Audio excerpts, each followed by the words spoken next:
Saat ini, saya akan membicarakan mengenai struktur dari sel.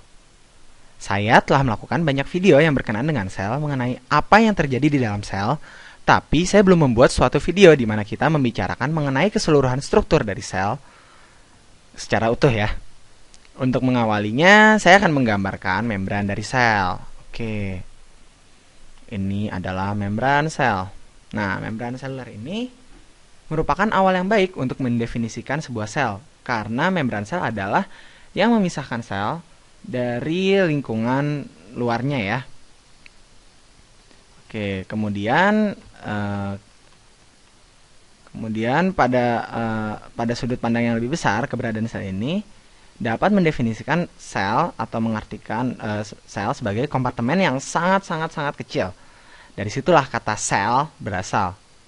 Oke, setelah saya namai membran seluler ini, semua sel ini akan memiliki membran seluler. Sekarang bila kita berpikir lagi, mungkin hal yang paling penting yang mendefinisikan sel, mungkin kalian sudah melihat ya di video DNA, di mana kita membicarakan mengenai translasi, transkripsi, dan lain-lain.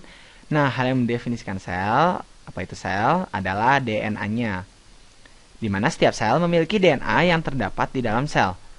Saat ini saya tidak akan membicarakan lebih detail mengenai bagaimana DNA dapat mendefinisikan apa itu makhluk hidup ya. Ya, saya telah menjelaskan beberapa hal yang lebih detail mengenai hal tersebut pada video DNA. Tapi setiap sel memiliki DNA dan video ini akan lebih mengarah kepada anatomi sel daripada fungsi dari sel tersebut. Tapi bagaimana kita akan tetap menerangkan fungsi dari sel itu sendiri, karena kita perlu mengetahui apa yang dilakukan atau dikerjakan oleh setiap bagian-bagian dari sel secara fungsional ya tentunya. Oke, dan itu tadi sudah saya tulis DNA. Dan di DNA itulah kromatin dibentuk dan terdapat juga beberapa protein. Nah, tidak terdapat di semua organisme, tapi di sini kita akan membicarakan mengenai eukariot terlebih dahulu ya. Nanti saya akan coba bicara mengenai perbedaan antara eukariot dan prokariot. Oke, dari DNA ini, kemudian setelah saya gambarkan, ini adalah gambaran dari sel secara umum, baik itu sel animalia, plantae, ataupun kingdom apapun ya, semua ya, secara umum mereka berbentuk seperti ini. Oke, saya belum menggambarkan banyak detail ya pada selnya. Di sini saya telah hanya menggambarkan DNA dan membran sel. Sekarang saya menggambar pembeda kehidupannya, yaitu adalah membran sekeliling DNA. Oke, jadi sel-sel ini memiliki membran yang memisahkan DNA, kromatin, dan segala sesuatu yang membentuk dan terdapat dalam DNA. Memisahkannya dari keseluruhan sel dan disebut sebagai nukleus. Oke, ini nukleus saya warnai ungu. Dan tadi saya telah mengatakan bahwa keberadaan nukleus dapat secara garis besar membedakan organisme. Karena ketika melihat suatu sel dan kita melihat adanya nukleus, kemudian kita melihat sel lain dan tidak ada nukleus, kita akan bisa mengatakan, hey, ini adalah cara terbaik untuk mengklasifikasikan organisme. Maka dengan ini, dengan ada nukleus, kita mengklasifikasikannya sebagai eukariot. Oke. Nah, kemudian sel ini memiliki nukleus ya. Sementara bila tidak nukleus, maka dinamakan prokariot. Oke. Jadi nukleus ini pembeda utama antara eukariot dan prokariot. Nah, prokariot itu adalah sel tanpa nukleus. Dan untuk contoh dari prokariot, dua kelompok besar dari prokariot itu adalah bakteria dan arkea. Mengenai arkea, oke, arkea sangat menarik ya. Kita memiliki banyak informasi mengenai arkea. Sebelumnya mereka dianggap sebagai tipe lain dari bakteri, tapi sekarang kita telah tersadar bahwa arkea merupakan kelompok yang sangat berbeda dari bakteria. Kita sebenarnya telah mengobservasi ya sebagian kecil dari arkea. Dan sebenarnya secara evolusioner kita tidak seharusnya memilah atau membedakannya seperti ini terlebih dahulu. Namun ya kita harusnya membedakannya terlebih dahulu menjadi eukariot dulu dan kemudian bakteria dan kemudian arkea. Oke, saya tulis seperti ini saja. Oke, kita tidak akan buat pembagian seperti ini terlebih dahulu ya. Nah, jadi pada dasarnya terdapat 3 kelompok yang berbeda, di mana kita akan bicarakan ini pada video lain ya soal pembedaan ini. Tapi bila kita bertanya, siapa saja sih sebetulnya yang memiliki nukleus? Ya, jawabannya jelas, eukariot. Hanya eukariot yang memiliki nukleus. Kemudian siapa yang tidak memiliki nukleus? Jawabannya adalah bakteri dan arkea. Oke, ya hanya seperti itu saja. Tapi saya akan lebih terfokus kepada nukleus karena mereka cenderung lebih kompleks ya. Dan mereka juga sebetulnya cenderung lebih besar. Dan apa yang sering kita bicarakan sebenarnya setidaknya pada beberapa video sejauh ini berhubungan dengan sel eukariot. Eukariot itu bisa termasuk tumbuhan dan hewan. Oke, kita ini hewan ya. Setidaknya saya adalah hewan. Baiklah. Hewan atau jamur atau fungi dan kelompok lain yang merupakan eukariot. Tapi ini adalah kelompok organisme yang paling sering kita pelajari dan berhubungan dengan kita sebagai manusia di keseharian kita. Oke, tapi mari kita kembali dengan melihat anatomi dari sel ya. Jadi kita akan memiliki DNA dan kita mengetahui bahwa DNA ditranskripsi menjadi mRNA. Bahwa mRNA ini meninggalkan nukleus dan ditranslasikan menjadi protein pada ribosom. Oke. Jadi ribosom ini adalah kompleks-kompleks kecil yang terdapat pada keseluruhan sel ya. Dan kita akan melihat sebentar lagi bahwa mereka dapat terkait pada struktur membran lain. Oke, anggaplah yang bulatan-bulatan kecil ini adalah ribosom. Nah, ini saya sudah namai ribosom. Oke. Nah, kemudian bila perkataan mengenai DNA ditranskripsi menjadi mRNA dan mRNA meninggalkan nukleus dan pergi menuju ribosom untuk ditranslasi menjadi protein terdengar tidak masuk akal bagi kalian, akan terdapat beberapa video di mana saya menjelaskan lebih detail mengenai peristiwa tersebut. Tapi apa yang akan saya lakukan di sini adalah fokus kepada perbedaan dari bagian-bagian untuk memberikan gambaran mengenai keseluruhan bagian-bagian tersebut. Jadi ribosom merupakan tempat mRNA ditranskripsi di dalam nukleus dari DNA, juga tempat untuk proses translasi menjadi protein. Jadi kalian dapat melihat mereka sebagai tempat di mana informasi dirubah menjadi protein, yang nantinya protein tersebut dapat digunakan di bagian manapun dalam sel. Oke, dan ribosom ini terbentuk dari protein-protein dan sebenarnya mereka juga dibentuk dari RNA.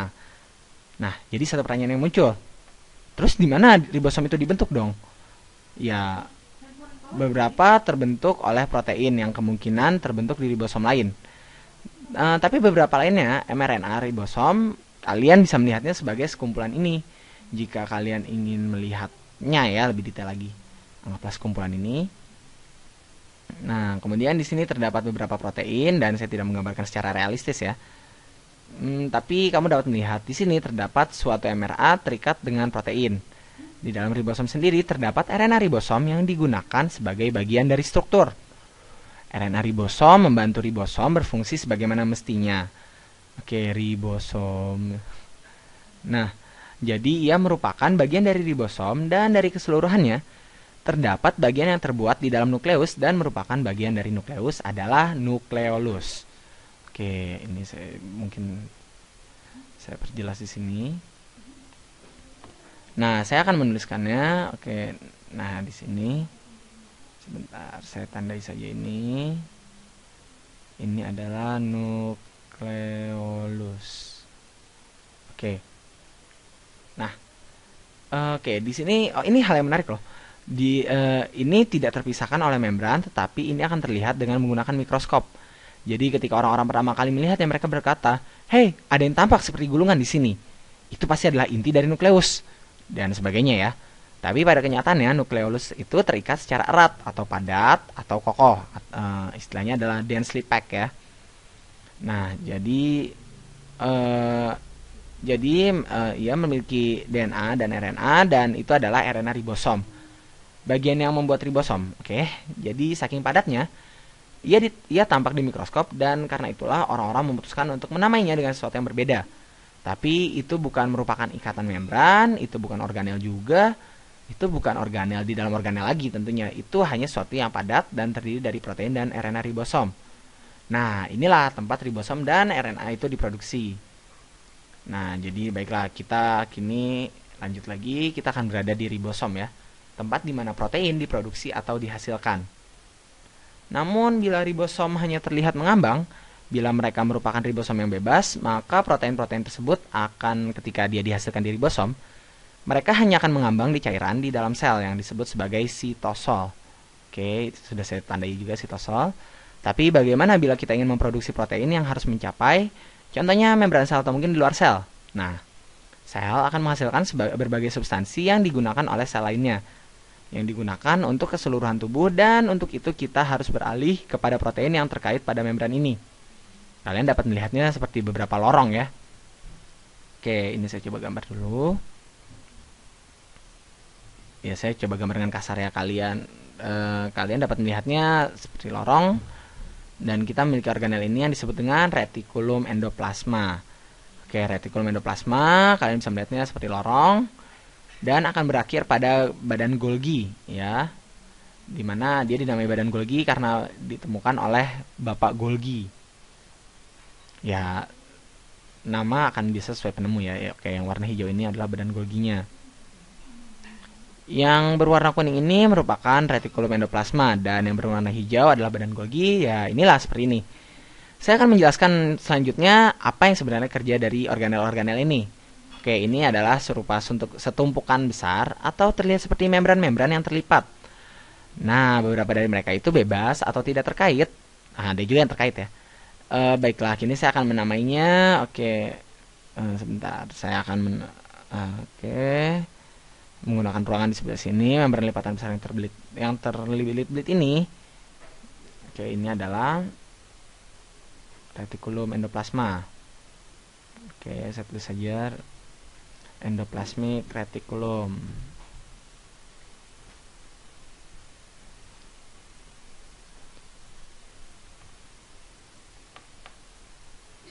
Nah, retikulum endoplasma cocok juga ya untuk jadi sebuah nama band ya. Hehe. Dan retikulum endoplasma dan bagian yang terdapat ribosomnya disebut dengan retikulum endoplasma kasar atau RE kasar.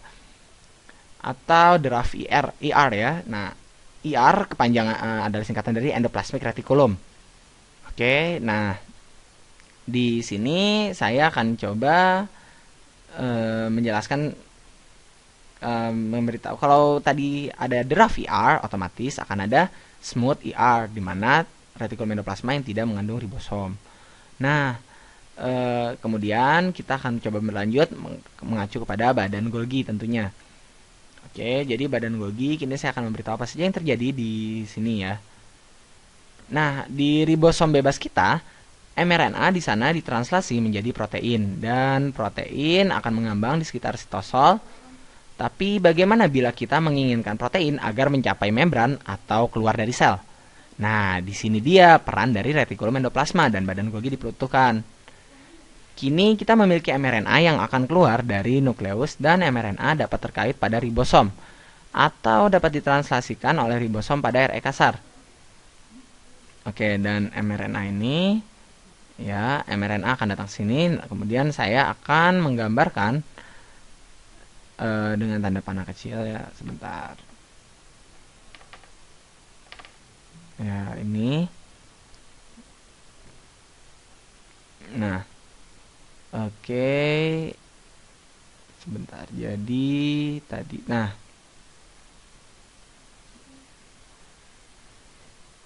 Oke. Nah, ini yang sudah saya tandai. Oke, nah ini akan nah kemudian ini akan ditranslasi bagian luar dari retikulum endoplasma. Nah, kemudian seiring dengan diproduksinya protein, ia akan terdorong masuk ke dalam retikulum endoplasma.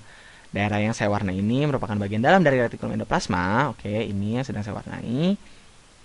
Nah, kemudian protein akan terdorong masuk ke dalam retikulum endoplasma. Protein yang akan digunakan di bagian sitosol, kemudian bagian luar dari sel, atau mungkin pada membran sel. Oke, protein itu akan berakhir di sini. Itulah mengapa ribosom terdapat pada membran, karena ribosom dapat mentranslasikan substansi yang terdapat di luar retikulum endoplasma. Tapi ketika protein diproduksi, rantai dari asam amino akan berakhir di dalam sini. Oke, sebentar saya akan menjelaskannya lebih lanjut di sini. Oke. Kini saya sebentar. Nah, saya perlu ruangan lagi. Nah, jadi ini adalah bagian membran dari retikulum endoplasma. Dan di sini terdapat ribosom yang terkait pada retikulum endoplasma. Nah, ini adalah ribosom. Oke. Ribosom pada retikulum endoplasma. Yang otomatis ini adalah retikulum endoplasma kasar ya, atau RE kasar. Dan kita terdapat mRNA yang datang dari salah satu sisi. Oke. mRNA dari salah satu sisi. Nah, setelah mRNA dari salah satu sisi, sebentar. Nah, kemudian akan terjadi yang namanya pergerakan translasi mRNA ya, tentu yang ditranslasi. Contohnya kayak bergerak dari arah sini ke kanan dan akan menghasilkan rantai asam amino. Oke, ingat ini adalah membran ya. Jadi membran dari retikulum endoplasma walaupun mRNA terdapat di bagian luar, karena ribosom terkait padanya, protein tetap dapat muncul di bagian dalam membran. Jadi ketika protein dibentuk, ya gambaran seperti lipatan ini, seperti yang kita ketahui, protein merupakan lipatan cincin asam amino. Protein dapat berjalan melalui RE, ia akan berjalan melalui RE halus, kemudian akan sampai pada badan Golgi. Sebenarnya saya membuat ini terlihat sangat simpel, tapi saya hanya mau memberi gambaran dari apa-apa saja yang terjadi di dalam sel. Dan ketika protein berpindah atau berjalan ke badan Golgi, dan protein akan bersiap untuk berpindah keluar dari sel. Atau mungkin berjalan ke membran sel, mereka akan membentuk tunas dari badan Golgi. Nah, jadi seperti misalnya protein sama ketika ia sampai ke badan Golgi, ingat, ini kita berada di dalam badan Golgi ya sekarang. Nah, jadi seperti misalnya protein sama ketika ia sampai ke badan Golgi. Oke, ini gambaran Golgi. Nah, protein mungkin akan berakhir di sini ya. Jadi terdiri dari cincin-cincin asam amino dan kemudian ia akan membentuk menyerupai tunas. Oke, jadi mungkin awalnya nanti akan terlihat seperti ini, seperti tunas ini. Ya, ini adalah protein. Nah, pada tahap berikutnya, kemudian tunas ini akan terlepas. Jadi seperti ini. Nah, oke, ia akan keluar dan mengambil sebagian struktur dari badan Golgi. Jadi sekarang protein akan dikelilingi oleh membran barunya. Nah, coba mari kita pikirkan apa yang terjadi ya. Kita memiliki DNA yang ditranskripsi menjadi mRNA, kemudian mRNA pergi ke ribosom yang terkait atau terdapat pada retikulum endoplasma, kemudian ditranslasikan menjadi protein yang berjalan melalui retikulum endoplasma. Pertama, retikulum endoplasma, tempat ribosom berada, kemudian retikulum endoplasma halus atau RE halus memiliki fungsi lain. Ia juga membantu, bisa kita katakan, produksi dari hormon dan komponen lemak, ya, atau another fatty compound. Tapi saya tidak akan menjelaskannya secara detail. Tapi ia akan menghubungkan badan Golgi, dan pada badan Golgi protein dapat membentuk tunas atau bud out. Oke. Dan membawa sedikit bagian dari membran badan Golgi bersamanya.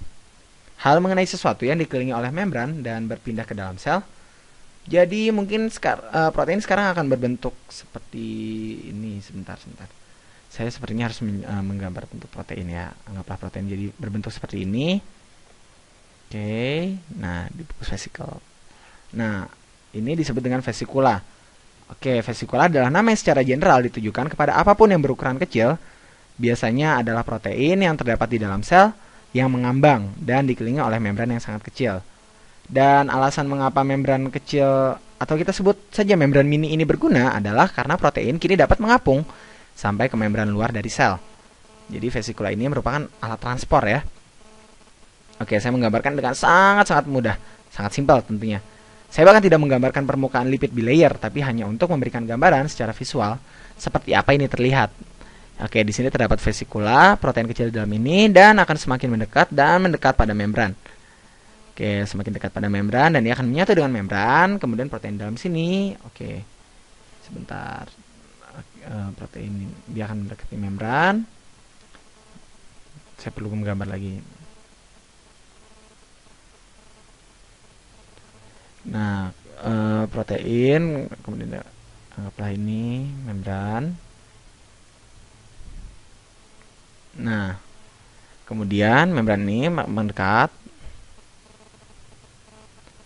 Sebentar, saya harus menggambarkan ulang di sini ya. Membran ini mendekat.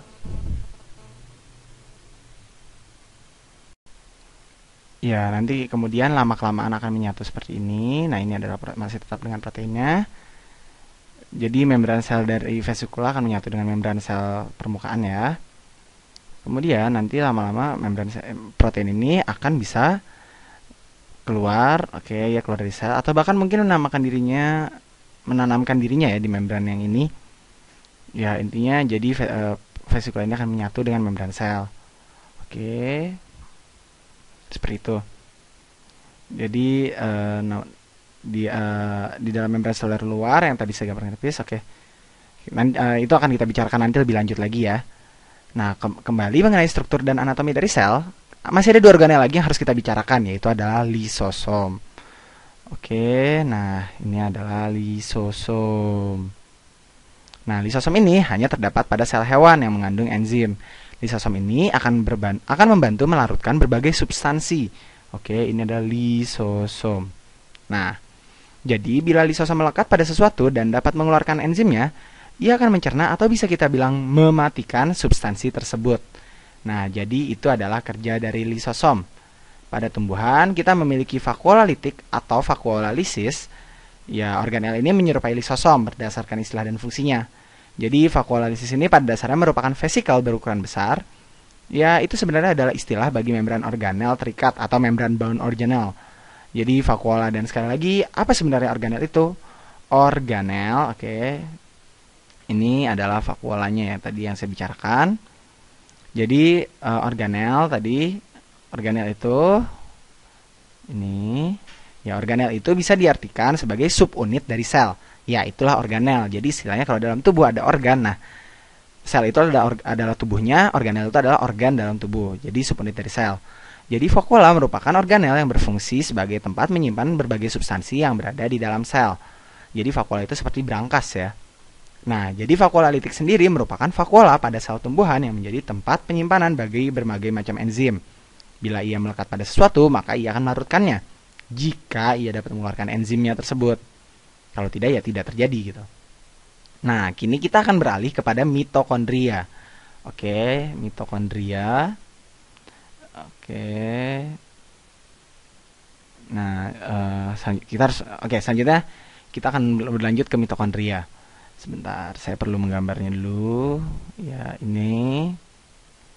Nah, mitokondria ia memiliki membran luar dan ada membran lagi di dalamnya. Disinilah kita menghasilkan energi kita, di mana gula dirubah menjadi ATP, dan mitokondria ini memiliki DNA-nya sendiri. Ia akan dapat memperbanyak dirinya sendiri atau berkembang biak sendiri. Nah, inilah yang membuat orang-orang percaya bahwa mitokondria itu hidup dan bahwa nenek moyangnya pernah hidup secara independen dan merupakan organisme prokariot bebas.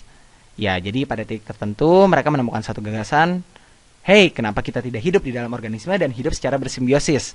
Jadi istilahnya mungkin itu yang dipikiran prokariot calon mitokondria ini. Jadi mitokondria merupakan organel yang dahulu atau nenek moyangnya adalah kemungkinan hidup sebagai prokariot bebas. Ya, mitokondria.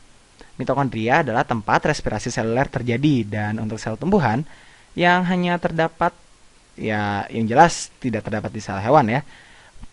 Tumbuhan ini mereka memilikinya kloroplas yang merupakan bagian dari plastida ya. Kita akan menggambarkannya secara spesial. Oke, sebentar, saya selesaikan dulu dengan mitokondrianya. Oke, sudah dengan mitokondria. Kemudian tadi untuk tumbuhan dia akan memiliki yang namanya kloroplas tadi ya. Nah, jadi kalau untuk kloroplas sendiri, kloroplas itu saya coba akan menggambarkannya. Sebentar, saya mencari tempat dulu. Sepertinya bisa di sini. Nah, jadi saya menggambarkannya dengan warna hijau ya tentunya karena ini spesifik di tumbuhan. Oke, jadi untuk kloroplas sendiri inilah tempat fotosintesis terjadi dan di sini akan terdapat grana dan lain-lain. Ya, saya akan membicarakan lebih detail pada video fotosintesis. Nah, jadi kini kita mengetahui bahwa ada organel lain yang menyerupai mitokondria. Mereka juga memiliki DNA sendiri dan pada ribosomnya sendiri, maka terdapat kepercayaan bahwa mereka pernah menjadi prokariot bebas yang belajar hidup bersimbiosis di dalam sel eukariot yang lebih besar. Oke, kita sudah hampir selesai dengan struktur sel. Namun, ada hal lain yang perlu kita ketahui, yaitu dinding sel. Nah, jadi dinding sel ini terdapat pada sel yang bukan sel hewan ya, yang memperkuat membran luar dari sel, atau membuat membran sel luar menjadi lebih rigid atau kokoh. Oke, sepertinya saya harus menggambar ini. Nah, sebentar, bukan, jangan kuning. Sebentar. Nah, saya lebih menyukai warna hijau di sini karena dinding sel ini tidak di sel hewan umumnya ya, di sel tumbuhan. Nah, kemudian dinding sel tidak sepenuhnya kokoh ya, karena kita bisa melihat dan mengibaratkannya sebagai balon yang menyediakan sedikit kekokohan. Benda seperti kayu sebenarnya memiliki dinding sel ganda untuk memberikan kekokohan dan membuatnya menjadi lebih kuat. Oke, nah ini adalah dinding sel. Ini bukan sel hewan ya, berarti dengan adanya dinding sel ini. Dan pada tanaman dinding selnya terbuat dari selulosa ya. Selulosa, ingat, selulose. Jadi ia akan memberikan kekokohan yang lebih atau memberikan bentuk bagi membran seluler. Dan untuk memberikan bentuk sebenarnya dari sel, kita memiliki mikrofilamen atau filamen aktin. Oke, ini seperti yang saya gambar ini.